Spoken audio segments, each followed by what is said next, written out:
California சப்போட்டா நம்ம தாய்க்கிங் சப்போட்டா இருந்ததுலேயே அதே மாதிரி தான். ஆனால் பழங்கள் வந்து அதே மாதிரி ருசியில் இருக்கும். பழங்கள் வந்து எண்ணிக்கை அதிகமாக காய்க்கும், காய்க்கிற தன்மை அதிகமாக இருக்கும். ஆனால் பழங்களுடைய வெயிட் பார்த்தீங்கன்னா ஒரு 250-300 கிராம் வெயிட் வரும். பனானா சப்போட்டா, இந்த பனானா சப்போட்டா பார்த்தீங்கன்னா இதில் எவ்வளோ பிஞ்சுகள் இருக்குன்னு பாருங்கள். ஒரு செடியில் வந்து 6 அடி உயரம் இருக்குது. ஒரு செடிக்கு வந்து பார்த்தீங்கன்னா ஒரு 15-20 பிஞ்சுகள் இருக்குது. எந்த பிரச்சனைக்கு போனாலும் உங்களுக்கு சத்துக்காக மாதுளை பழத்தை சாப்பிடுங்கம்பாங்க. பெரும்பாலும் அப்படி சொல்லும்போது நமக்கு நம்ம வீட்டில் ஒரு செடி இருந்தால் ரொம்ப ஈஸியாக இருக்குமே, நல்லா இருக்குமே நினைப்போம். ஆனால் இந்த மாதிரி செடிகளை நீங்கள் மாடியில் வளர்த்திங்கன்னா நல்லாவே காய்க்கும். ஆனால் வந்து கொஞ்சம் உர பராமரிப்பு கரெக்டாக பண்ணணும். இல்லை ஒரு பலா இலை மாதிரி இருக்குது பாருங்கள், பெரிய இலையாக பளபளப்பாக இருக்கும். இதனுடைய பூக்களை பாருங்களேன், இதுவும் அரும்பு தான். எவ்வளோ பெரிய அரும்பாக இருக்குன்னு பாருங்கள். இது வந்து இது பாருங்கள், ரொம்ப கம்பேர் பண்ணி பாருங்களேன். இது வந்து சின்ன செடி, இது பெரிய செடி. 2 இலைக்கும் டிஃபரன்ஸ் இருக்கும், பூவுக்கும் டிஃபரன்ஸ் இருக்கும். ஆனால் மனம் ஒன்றே தான்.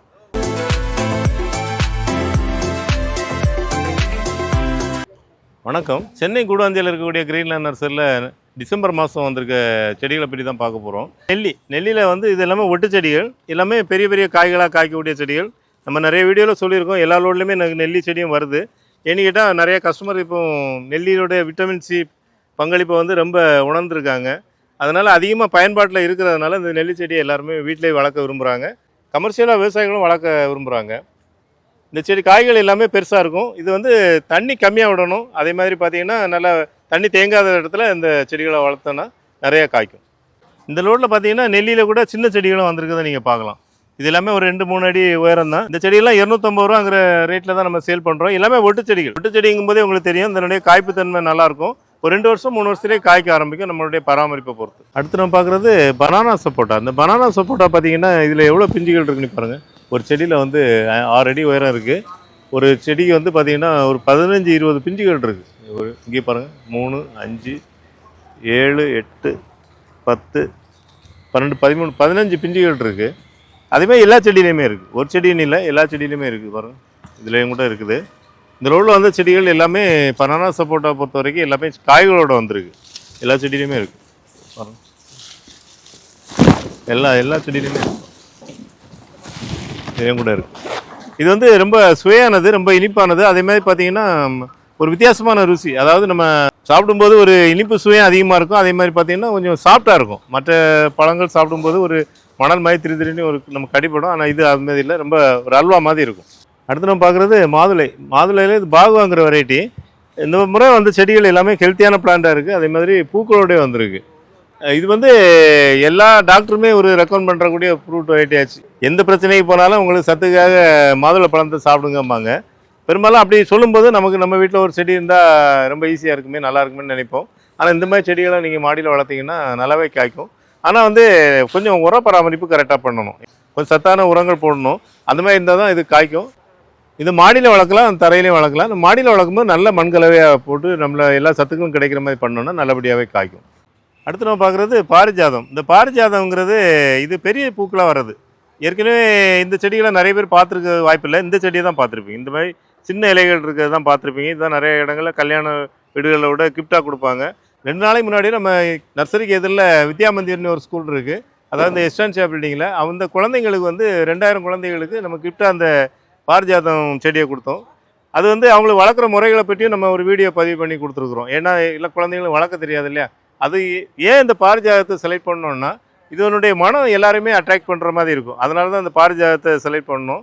இது பூக்களும் வந்து ரொம்ப மென்மையான ஒரு பார்க்குறதுக்கு ஒயிட் கலரில் இருக்கிறனால ரொம்ப அமைதியை குறிக்கிற மாதிரி இருக்கும். அதேமாதிரி பார்த்திங்கன்னா நம்ம ஏற்கனவே செண்பகம் சொன்ன பாருங்கள், அதேமாதிரி தான் செண்பகம் பூ மாதிரி இதுவும் நல்ல மனமாக இருக்கும். நம்ம பூஜைக்கு கூட இதை பயன்படுத்தலாம். மற்ற ஒரு பூ வச்சாலே பெருசாக வரும். இப்போ இதனுடைய பூக்கள் வந்து கொஞ்சம் மீடியமாக வரும். இந்த இருக்குது பார்த்திங்களா, அரும்பு. இது விரியும் போது அந்த இடமே நல்லா கமகமான மனமாக இருக்கும். அதுமாதிரி இதில் வந்து பெரிய செடிகளை பாருங்கள். இப்போ வந்துருக்க செடி இது எல்லாமே பெரிய இலை, ஒரு பலா இலை மாதிரி இருக்குது பாருங்கள். பெரிய இலையாக பளபளப்பாக இருக்கும். இதனுடைய பூக்களை பாருங்களா, இதுவும் அரும்பு தான். எவ்வளோ பெரிய அரும்பாக இருக்குன்னு பாருங்கள். இது பாருங்கள், ரொம்ப கம்பேர் பண்ணி பாருங்களேன். இது வந்து சின்ன செடி, இது பெரிய செடி. 2 இலைக்கும் டிஃபரன்ஸ் இருக்கும், பூவுக்கும் டிஃபரன்ஸ் இருக்கும். ஆனால் மனம் ஒன்றே தான். அதே மாதிரி இதில் வரக்கூடிய பெரிய பூ இப்போ தான் நம்ம இந்த அன்லோட் பண்ணோம். அதனால் செடி பூக்கள் கொஞ்சம் டேமேஜ் ஆகிருக்கு. இல்லை ஒயிட் கலர், நல்லா பியூர் ஒயிட்டில் இருக்கும். இந்த செடியில் பாரிஜாதம் செடிகளை பொறுத்த வரைக்கும் நம்ம கிரீன்லேண்ட் நர்சரியில் ஆரம்ப விலையாக 30 ரூபாய்க்கு கூட சின்ன செடிகளை சேல் பண்ணுறோம். அதனுடைய வளர்ச்சியை பொறுத்து செடிகளுடைய விலைகள் மாறுபடும். அடுத்து நம்ம பார்க்குறது சந்தன மரம், பெண் சந்தனம்னு சொல்லுவாங்க. இது இப்போ பரவாயில்ல, முன்னாடிலாம் கேட்பாங்க, சார் வளர்க்கலாமான்னு கேட்பாங்க. இப்போ யாரும் அந்த மாதிரி கேட்கல. எனக்கு 5 செடி கொடுங்க, 10 செடி கொடுங்கன்னு கேட்குறாங்க. ஏன்னா முன்னாடி பயந்தாங்க, இந்த மரங்கள்லாம் நம்ம வீடுகளில் வளர்க்கும் போது அதை வெட்டும்போது பிரச்சனை இருக்குன்னு பயந்தாங்க. அதை நம்ம இப்போ முறையாக நிறைய பேர் சொல்லிட்டோம். அதாவது நீங்கள் நடவு பண்ணிங்கன்னா ரெட் சாண்டல், சந்தன மரம் இது எல்லாமே நடவு பண்ணோன்னா நம்ம விஓ கிட்ட முதல்ல தகவல் சொல்லிடணும். அவங்க அடங்கல் என்ட்ரி போட்டுருவாங்க. நம்ம எத்தனை வருஷம் கழித்து வெட்டினாலும் அந்த ரெக்கார்டை வச்சு நம்ம மரம் தான் அப்படின்னு சொல்லி அதை சர்டிஃபிகேட் வாங்கிட்டு நம்ம என்ன வேணாலும் பயன்படுத்திக்கலாம். அது பிரச்சனை கிடையாது அப்படின்னு சொல்லியிருக்கிறோம். அதனால் நம்ம தோட்டங்கள் வச்சுருக்கவங்க பெரும்பாலும் ஒரு நிழலான இடத்துல வளர்க்கலாம். அதே மாதிரி வளர்க்கும் போது இது ஒரு பேரசைட் மாதிரி, ஒட்டுண்ணி மாதிரி ஒரு குறிப்பிட்ட வயசு வரைக்கும். அதனால் பக்கத்தில் ஒரு அகத்தி செடியோ இல்லைன்னா ஒரு வேப்பஞ்செடியோ வச்சு கொஞ்ச நாள் நிழல் மாதிரி அதை கொடுத்து வளர்த்தோன்னா நல்லா வளரும். அதுமாதிரி அப்படி இல்லைன்னா நம்ம பொன்னாங்கண்ணி கீரையை கூட வளர்க்கலாம். அந்த இருக்கு இல்லையா, நம்ம சமையலுக்கெல்லாம் பயன்படுத்துகிறோம் இல்லையா பொன்னாங்கண்ணி கீரை, அதை கூட நம்ம நடவு பண்ணி வச்சோன்னா இந்த செடி வளர்கிறதுக்கு அது ஹெல்ப்பாக இருக்கும். என்னென்னு கேட்டால் இந்த பொன்னாங்கண்ணிலேருந்து வரக்கூடிய சில ஹார்மோன் வந்து இந்த செடியை வளர்கிறதுக்கு துரிதப்படுத்தும். அதனால தான் அந்த பொன்னாங்கண்ணி வைக்க சொல்கிறாங்க. கொஞ்ச நாளைக்கு அதை ஃபாலோ பண்ணோன்னா அதுக்கப்புறம் அது தானாகவே வளர ஆரம்பிச்சிடும். அடுத்து நம்ம பார்க்குறது காகித பூச்செடி. இன்னும் காகித பூச்செடி இப்படி இருக்குன்னு பார்க்குறீங்க. இப்போ வரக்கூடிய செடிகள்லாம் இதேமாதிரி வேரிகேட்டட் கலரில் நிறைய வருது. வித்தியாசமான அழகழகான கலர்லேயும் வருது. எல்லாமே நல்ல வெயிலை விரும்பக்கூடிய செடிகள். காகித பூ பொறுத்த வரைக்கும் மழை காலங்களில் ரொம்ப பூக்காது, பூத்தாலுமே பூக்கக்கூடியடும். ஆனால் அந்த இப்போ வரக்கூடிய செடிகள் எல்லாமே கொஞ்சம் மழை பெய்தால் கூட கொஞ்சம் பூக்கள் தங்குது. இந்த ஃபஸ்ட்டு பார்த்தது ஒரு வெரைட்டி, அது கலர் பாருங்கள், ஒரு பிங்க் கலராக இருக்குது. இதே வந்து இன்னும் இது கொஞ்சம் ரெட் கலர். இந்த பூ பார்த்திங்கன்னா செடியோட இலைகள் எல்லாமே ஒரே இதுதான், ஆனால் வந்து பூக்கள் வந்து கொஞ்சம் டார்க் ரெட்டாக இருக்குது. இது மாதிரி செடிகள் வந்து வேகமாக வளர தன்மை உடையது. தண்ணி உரம் ரொம்ப கம்மியாக இருந்தாலே போதும், அந்த மாதிரி ஈஸியாக மெயின்டைன் பண்ணலாம். அதுவே பார்த்திங்கன்னா இது வந்து ஒரு டபுள் கலர் அடுத்து இருக்குது இல்லையா, அந்த செடி பார்த்திங்கன்னா லாஸ்ட்டாக இருக்கக்கூடியது ஒரு டபுள் கலர். இலைகள் வந்து வேரிகேட்டடாக இருக்கும், எல்லோவும் க்ரீனும் கலந்துருக்கும். பூக்கள் பார்த்திங்கன்னா வெள்ளையாக வந்து அப்புறம் இந்த பிங்க் கலரில் மாறும். ஒரே செடியில் டபுள் கலர் பூக்கள் வரும். இங்கே பாருங்கள், நான் காமிக்கிறேன் பாருங்கள்.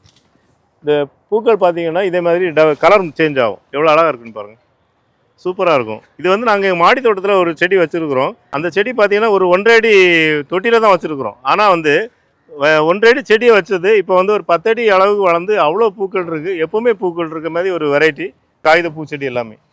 அடுத்து நம்ம பார்க்குறது ரெட் சாண்டல். இந்த செம்மரம் பார்த்தீங்கன்னா எல்லா இடமே பரவாயில்ல இப்போ வளர்க்குறாங்க. இப்போ நம்ம நர்சரியை பொறுத்த வரைக்கும் 2 அடி 3 அடி உயரத்துலேருந்து இப்படி 7 அடி 8 அடி உயரம் வரைக்கும் பண்ணுறோம். இது நிறைய பேர் வளர்க்கலாமா அப்படின்னு ஒரு சிலர் சந்தேகமாக கேட்குறாங்க. கண்டிப்பாக வளர்க்கலாம்.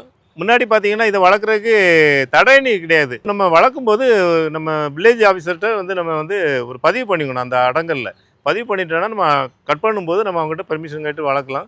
ஏற்கனவே சந்தன மரத்துக்கும் அதுதான் நான் சொன்னேன், அதே தான் இதுக்கும். இதை பார்க்கும்போதெல்லாம் எனக்கு இன்னொரு ஞாபகம் வரும். நான் சின்ன வயசில் இருக்கும்போது ஒரு 5 வயசு 6 வயசு இருக்கும்போது எங்கள் வீட்டு பக்கத்துலேயே ஒரு தேக்கு மரம் இருந்தது. நாங்கள் விளையாடிட்டு இருக்கும்போது யாராவது ரோட்டில் போலீஸ்காரங்க போனாங்கன்னா உடனே பயப்படுவோம். நம்ம வீட்டில் தேக்கு மரம் இருக்குது, போலீஸ்காரங்க நம்மளை பிடிச்சிட்டு போயிடுவாங்க அப்படின்னு. உண்மையாகவே இது என்னோடய வயசில் இருக்கவங்களுக்கு அது தெரியும். ஏன்னா தேக்கு மரத்தையே வளர்க்குறதுக்கு தடை இருந்த மாதிரி தான் அது. ஏன்னா அது ஃபாரஸ்ட்டில் தான் அப்போ வளர்த்துட்டு இருந்தாங்க. இதை நான் சொல்கிறது உங்களுக்கு கற்பனை கதை மாதிரி தெரியும், உண்மை தான். நீங்கள் சின்ன வயசாக இருந்தால் உங்கள் பெரியவங்ககிட்ட கேட்டு பாருங்கள். இப்போ அது தடை போயிடுச்சு இல்லையா, இப்போ யார் வேணாலும் வளர்க்கலாம். அதேமாதிரி இந்த செம்மரத்துக்கு ஒரு காலம் வரப்போகுது. ஏன்னு கேட்டால் அரசாங்கமே நிறைய கன்றுகளை இலவசமாக கொடுக்குது, மானியத்தில் கொடுக்குது. அப்படிங்கும்போது லட்சக்கணக்கான கோடிக்கணக்கான மரங்கள் வரும்போது அதுக்கு ஒரு முடிவு வரணும் இல்லையா, முடிவு வரும்போது இது மாதிரி நல்ல முடிவாக வரும். அதனால் தைரியமாக வளருங்க. அடுத்து நம்ம பார்க்குறது கோல்டன் சீத்தா. அந்த கோல்டன் சீத்தாவை பார்த்த உடனே எல்லாருக்குமே ஒரு ஆசை வருது. இப்போ நிறைய கஸ்டமர் கேட்டு வராங்க. அதனால தான் நம்மளும் எல்லா லோட்லையுமே இந்த கோல்டன் சீத்தா பெரிய செடிகளை எடுத்துகிட்டு வரோம். ஏன்னா அவ்வளோ அருமையான ருசி, அருமையான ஒரு இனிப்புத்தன்மை. அதே மாதிரி நம்ம கலர் நல்லா வருது. நம்ம வீடுகளில் வளர்க்கும்போது ரொம்ப ருசியாக இருக்குது. நம்ம லாஸ்ட் ஒரு டைம் வீடியோ போட்டிருக்கும்போது ஒரு கஸ்டமர் கமெண்டில் சொல்லியிருந்தாங்க, அது இனிப்பாக இருக்காது அப்படின்னு. அதுக்காகவே நான் இந்த வாட்டி நானே சாப்பிடல. நமக்கு நர்சரிக்கு வந்து ஒரு கஸ்டமர்கிட்டே சாப்பிட சொல்லி கேட்டேன். அவங்களும் நல்லா இனிப்பாக இருக்குன்னு தான் சொன்னாங்க. கடைகளில் வாங்கும்போது கண்டிப்பாக அது நான் கேரண்டி கொடுக்க முடியாது. ஆனால் நம்ம நர்சரிகளில் பொதுவாக செடிகள் வாங்கி வச்சு வளர்த்திங்கன்னா எந்த நர்சரியில் வாங்கினாலுமே அந்த கோல்டன் சீத்தா வந்து நல்லா இனிப்பாக இருக்கும். ஏன்னா நம்ம நல்லா முதிர்ச்சி அடைஞ்ச பிறகு தான் வீடுகளில் வளர்க்கும்போது பழங்களை அறுவடை பண்ணுவோம். கடைகளில் விற்கிறதெல்லாம் அப்படி கேரண்டி சொல்ல முடியாது. அதனால தான் அது இனிப்புத்தன்மை கம்மியாகுது. மற்றபடி இது ஒரு நல்ல வெரைட்டி. அதாவது நிறைய சத்துக்களோடது, நிறைய நோய் எதிர்ப்பு தன்மையோட ஒரு வெரைட்டி இது. அதனால் எல்லாருமே மாடியிலையும் வளர்க்கலாம், தரையிலையும் வளர்க்கலாம். அடுத்து நம்ம பார்க்குறது தாய்லாந்து எலுமிச்சை. இந்த தாய்லாந்து எலுமிச்சையும் ஒரு நாட்டு எலுமிச்சை தான். ஏன்னா இது காய்க்கிறத பார்த்தோன்னா நிறைய பேர் சந்தேகம் வரும், இது என்ன ஹைப்ரிட்டா அப்படின்னு. இது வந்து அந்த ஊரில் தாய்லாந்தில் ஒரு இயற்கையான ஒரு வெரைட்டி தான். ஆனால் நல்லா வேகமாக வளரும், நிறைய கொத்து கொத்தாக காய்க்கும். இதனுடைய ஜூஸ் கண்டென்ட்டும் அதிகமாக இருக்கும், விதைகள் கம்மியாக இருக்கும். மாடியில் வளர்க்கலாம், தரையிலையும் வளர்க்கலாம். பொதுவாக எலுமிச்சை நல்லா வேகமாக வளரலன்னு சொல்லுவாங்க. விவசாயிகளும் சரி, மற்றபடி நம்ம மாடி தோட்டத்தில் செடி வச்சுருக்கவங்களும் சரி, வச்சது வச்சபடியே இருக்கும்பாங்க. ஆனால் இந்த வெரைட்டி நல்லா ஃபாஸ்ட்டாக வளரும். அதேமாதிரி பழங்களும் வந்து நிறைய காய்க்கும். பழங்கள் நிறையா காய்க்கணும், ஜூஸ் போடுற பழங்கள் வேணும்னா கண்டிப்பாக இந்த வெரைட்டியை நம்ம தவிர்க்க வேண்டியதில்லை. கண்டிப்பாக மாடியிலையும் தரையிலையும் சிறப்பாக வளரும். அடுத்து நம்ம பார்க்குறது கலிஃபோர்னியா சப்போட்டா. நம்ம தாய் கிங் சப்போட்டா இருந்ததுலேயே அதே மாதிரி தான். ஆனால் பழங்கள் வந்து அதேமாதிரி ருசியில் இருக்கும். பழங்கள் வந்து எண்ணிக்கை அதிகமாக காய்க்கும். காய்க்கிற தன்மை அதிகமாக இருக்கும். ஆனால் பழங்களுடைய வெயிட் பார்த்தீங்கன்னா ஒரு 250 300 கிராம் வெயிட் வரும்.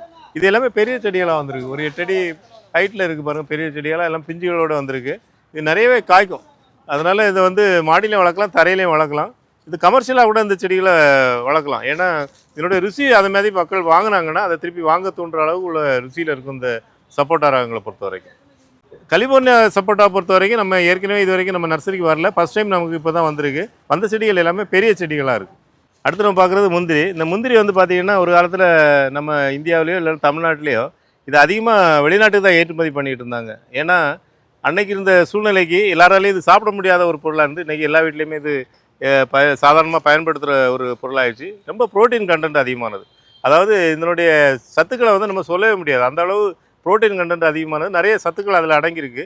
அதனால் நிறைய பேர் இந்த செடிகளை விரும்புகிறாங்க, இந்த பருப்பையை விரும்புகிறாங்க.